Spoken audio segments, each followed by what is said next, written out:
It's been said that Bigfoot exhibits nocturnal behavior, perhaps to hunt or to avoid detection. But the cloak of darkness couldn't hide the creature in the stunning footage you're about to see. Just moments ago, the crew of Expedition Bigfoot had to flee after they accidentally entered what might be Bigfoot's secret refuge. I've come across remains of animals in the forest before, but nothing like this. And the fact that this is right in the same area where Bryce got this thermal image on the drone, I'm confident this is Bigfoot. This sudden retreat mirrors a terrifying encounter from 1924 when monstrous ape-like figures assaulted miners in Ape Canyon, hurling enormous stones at their shelter. Similarly, this recent mission led Maria and Bryce to Alaska, driven by the hope of unveiling the mystery of Bigfoot. What terrifying discovery pushed the team to the brink, compelling them to evacuate? Tune in as we explore these spine-chilling events, dissect the daunting evidence, and unveil the harrowing truths lurking in the shadows. Bigfoot's Silent Watch. One of the most famous stories of a frightening Bigfoot encounter happened in Ape Canyon, Washington, in July 1924. A group of miners claimed they were attacked by creatures resembling apes. These creatures threw large rocks at their cabin and attempted to break in.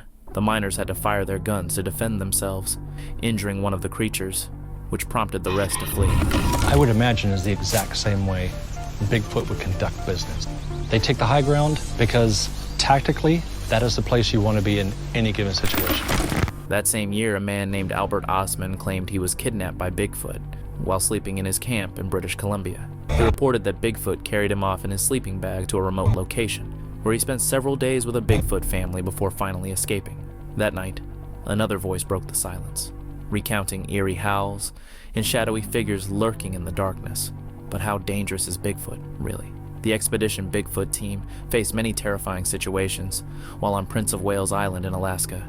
Their journey began when they found strange signs in California that pointed to a type of wolf only found in southeastern Alaska. They believed this clue might lead them to Bigfoot, so they headed to the island. Maria and Bryce interviewed about 20 people connected to this strange event. Most were too frightened to speak on camera. However, they found one man willing to share his story as long as his name remained confidential. They met him 30 miles away from the scene, where he revealed shocking details of what had transpired. In a small, isolated town on a quiet island, there were no roads, making it difficult for people to react quickly when emergencies arose. This is where things began to take a strange turn as the man shared his story with Maria and Bryce. He worked as a logger and explained that just 2 weeks prior, while he was with his team of 20 workers, unusual occurrences began. And there was an incident that took place here? Yeah, I'm a logger, and 2 weeks ago, we were all working out here. There was at least 20 guys, and we just started noticing things were moved. Really? Items they had left in one place would disappear, only to be found later at the edge of the forest, when someone suggested that a bear might be moving the items. He shook his head, insisting that it was not the case. He stated that there were no tracks or signs of a bear in the area, which amplified the eeriness of the situation. He also mentioned that they began hearing strange noises at night. The sounds resembled an animal in pain or a woman screaming, but nothing familiar to the local wildlife. As their conversation continued at the logging camp, the man explained how the unsettling noises seemed to grow closer each night, heightening their anxiety. Fear spread among the loggers and even the local residents. Some decided to leave the island, feeling that they were no longer safe, as if something were watching them. The man speculated that these strange events could be connected to Bigfoot, which piqued Maria and Bryce's interest. He shared frightening stories of disappearances supposedly linked to mysterious creatures dwelling in the mountains, and cautioned the team to stay away from certain parts of the island.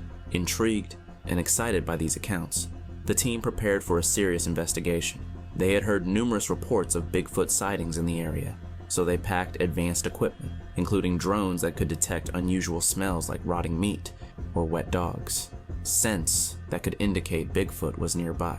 Their devices showed they might be very close to the creature, and the scent intensified, only to suddenly fade, signaling something terrifying. The creature might be nearby, watching them as if they were prey. As they stood in the dark forest, strange screams echoed around them, intensifying the dread that something was lurking nearby. The night deepened as they ventured further into the unknown, ready for what lay ahead. echoes in the wilderness.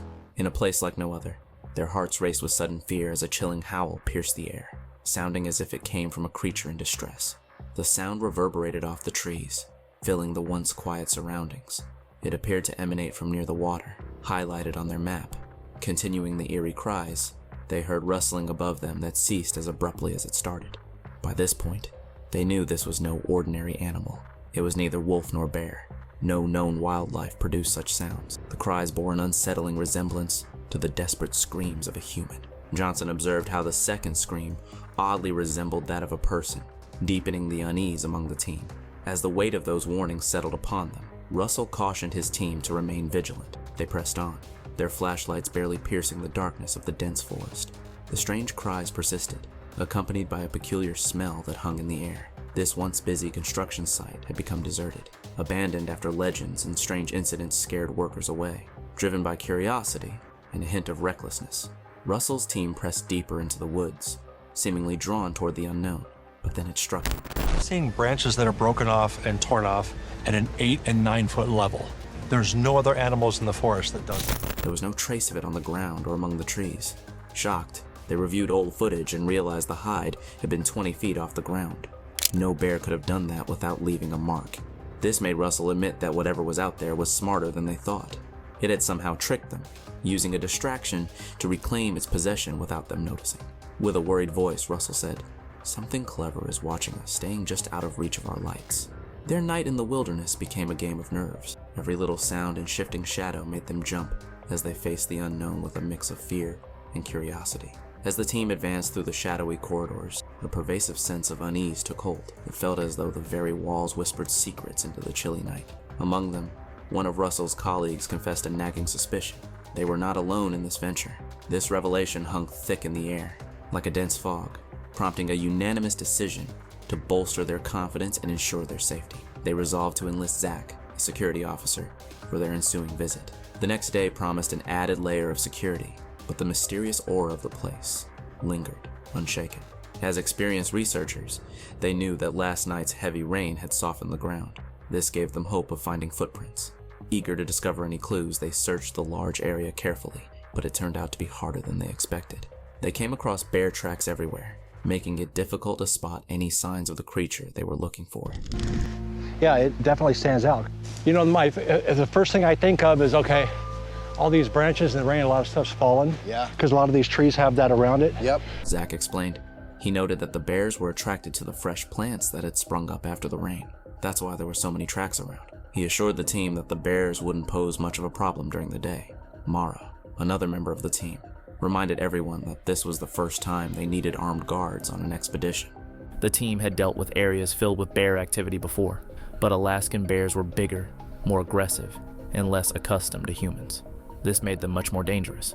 As the sun rose, Zach warned that the bears would soon be coming out of their dens, hungry and possibly aggressive. Having armed guards with them definitely added a sense of urgency to their mission. Even with the risks, the team stayed focused on their goal, to capture evidence of a creature no one had ever documented. They kept filming, determined not to let the danger deter them. The locals weren't much help either. They were reluctant to talk, only sharing bits of their history with strangers, making it tough for Russell and his crew to gather useful information. After eerie sounds pierced the night, they sought out local stories to shed light on the mystery of the alpha predator. But this wasn't the worst part. Only one local was willing to talk openly about what the loggers had experienced in the past. Johnson, another member of the crew, visited a local bar to gather more stories. The bartender hinted that this bar was known for tales of close encounters with the mysterious creature. Johnson was surprised by how many locals seemed to know about it. Some even had personal stories to share. One young man claimed the creature threw a rock at him near the lake, which he actually caught. Another local warned that if anyone got too close to the creature's territory, it wouldn't hesitate to throw rocks at them. These stories sounded a lot like the aggressive behavior Russell's team had observed on other expeditions, further convincing them that the creature was real. Some locals even mentioned hearing strange cries, similar to the ones the team had heard the night before. "This is different," one team member said, pointing at a cluster of upside-down trees. They wondered if these trees could be some kind of communication or marking system used by the creature. Just when it seemed like they'd heard it all, two locals shared information the team had never come across before. One of them, a woodsman who had spent his whole life in the forest, said he had always felt comfortable in the woods, except for one thing. There was one tree turned upside down and planted in the ground that had always given him the creeps. It was a hint that there were still mysteries waiting to be uncovered by Russell and his team. What we're looking at here is something completely different. These upside down trees could be indicative of some sort of Bigfoot culture. The roots hung down like long, reaching arms. Johnson recalled the time Maria and Ronnie found a strange, hut-like structure in a remote part of southeastern Kentucky. After examining it closely, they realized that someone must have carried a ladder up the mountain to tie branches so high. Was this Alaskan site similar to what they had seen before? It sure seemed worth a closer look. A local man offered to show Johnson where the strange tree was, warning him about the dangers. Rumor had it that people had disappeared after going near the tree. He also mentioned that some of his native friends had a bad feeling about that island. The forest seemed as if it were hiding something, and it didn't feel like a place people should be. While Johnson talked to the locals, Russell and Maria searched the forest for tracks. They found odd hairs stuck in the thorny Devil's Club plants. These hairs were much lighter than the ones they previously thought belonged to Bigfoot. Russell shared stories of similar creatures in the Himalayas known for their white fur. He wondered if Bigfoot, like humans, had different appearances depending on where they lived. Maybe the Alaskan Bigfoot had white fur to blend in with the snow. Close to where they found the hairs, near the lake, the area looked like a popular spot for these creatures to drink. The bones Maria found the night before, along with the strange sounds near the lake, made the team believe they were in Bigfoot's hunting ground. Even though it was daytime, the team still felt a chill, like the fear you usually only feel at night. Russell led them back to the spot where he had first seen animal remains hanging in a tree. There, they found more white hairs, possibly from a creature climbing. He collected these hairs for DNA testing later. Nearby, Russell also discovered huge footprints and marks in the dirt, showing something big and heavy had been dragged through the area. The size and depth of these prints were a clear reminder of the power of the creature they were tracking. Following mysterious tracks, they inched closer to the creature, blurring the line between hunter and hunted. The hunt for the kushtaka was on. Feeling uneasy about what might be hiding nearby, they followed the footprints, curious to see where they would lead by nightfall. They used high-tech night vision goggles, the kind the military uses to make it easier to track the trail. As they continued, they noticed the prints led toward a body of water. It seemed like this was a regular spot for the animal they were following. The moon was bright, illuminating the area, making them easy targets for any nearby wildlife. Russell made a risky choice. He turned on some LED lights to try to lure the animal closer, knowing they weren't fast enough to chase it. At first, nothing happened, but soon they heard loud, frequent howls from the opposite direction. As he kept talking to Maria through the radio, Russell suddenly heard rustling sounds behind him. Feeling nervous, he slowly moved toward the water, trying to get away from whatever was behind him. Maria stayed still, using a thermal camera to keep watch on the area. She noticed some movement nearby while Russell, by the water, tried to keep calm, constantly checking behind him. The rustling noises grew louder, mixing with the sounds of other animals in the night. The tension kept rising as they waited for the animal's next move. The LED lights flickered slightly, adding to the uneasy feeling in the air. Russell and Maria continued talking to each other, describing every sound and movement, hoping to figure out where the animal was hiding. Alarms sounded from the water, and Russell and his team moved in closer to their target. But then, the heat signals picked up by Maria's camera suddenly disappeared. Could these creatures be smart enough to hide from their equipment? Russell recalled hearing local stories about a large creature often seen in the lake, sometimes even climbing onto boats.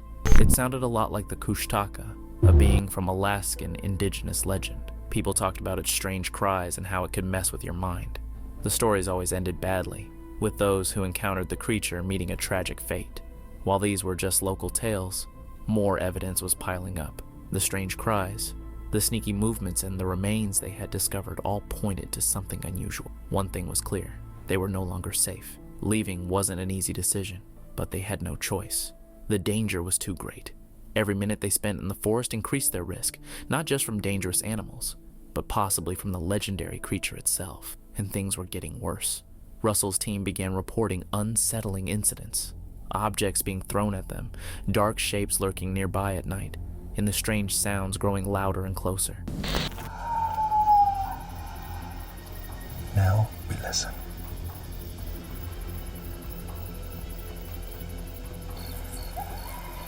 What is that? It felt as if danger was closing in on them from every side. To make matters worse, their equipment began to fail, especially when they needed it most. These technical problems left them cut off, unable to document what they were experiencing or call for help. But the issues didn't stop there. The constant stress of being in danger, combined with the harsh environment, took a toll on the team. People were falling ill, becoming exhausted, and growing more anxious as the days dragged on. Not only were they physically drained, but their minds were starting to fray as well. The team's spirits were plummeting, and they began to wonder if they would ever make it out of the wilderness alive. The fear that something was always watching them was impossible to shake off. With new technology in hand, they pushed deeper into the forest, uncovering clues that challenge old myths, thermal imaging in the search for shadows. As the episode progressed, the team started using advanced technology to further their search. This shift highlighted how combining high-tech tools with traditional methods made the hunt for hidden creatures more effective. They began using drones equipped with thermal cameras, a significant leap forward for tracking in tough conditions. These drones flew over the forest, providing the team with a view they couldn't achieve from the ground. The technology proved especially useful in the thick, hard-to-see areas they were exploring. Thermal cameras, which detect heat, allowed the team to spot warm-blooded animals from above. This method, often used in wildlife research, was now being used to find signs of Bigfoot, a creature known for its ability to remain hidden. The breakthrough came when one of the drones picked up a brief heat signature of something shaped like a human, giving the team and viewers what could be the first visual proof of Bigfoot. However, that wasn't the most surprising part. Encouraged by this clue, the team, now equipped with even more tech, pushed deeper into the forest to uncover its secrets. The heat signature was unusual and did not match typical wildlife. It appeared to move on two legs, just as Bigfoot is often described. This discovery energized the team and led to careful coordination between the drone operators and the ground crew, balancing their excitement with the need for safety. About primates, like gorillas, when they make a nest, it's to sleep in that night and only that night, which means we're in something's territory.